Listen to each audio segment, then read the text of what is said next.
మా మేస్త్రి ఈయనే. టైం 12 అయింది, అన్నానికి లేసాం. అదిగా చేను కూడా అయిపోయిందిలే, వేరే చేనుకి వెళ్ళాలి, అది చాలా దూరం. అందుకని ఇక్కడ ఇంతవరకు పాట వేసుకుని వెళ్తాం. ఎండకు చూడు చెట్ల కింద చేరారు మా వాళ్ళందరూ. దిడుగు నుంచి వడ్ల మూడు దాకా వచ్చున్నాం. అంటే అమరావతికి విజయవాడకి మధ్యనున్నాం మేము పత్తి తీయటానికి.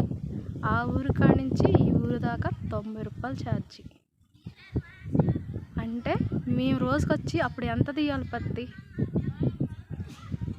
మీరే తెలుసుకోండి.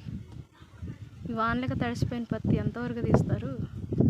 కొంచెం తీస్తారు, ఒక 500 లేకపోతే 400, ఒక్కొక్కళ్ళు అయితే 300 తీస్తారు. 90 రూపాయలు ఛార్జీ పెట్టుకొని వచ్చి ఇంత దూరం పత్తి తీస్తున్నాం.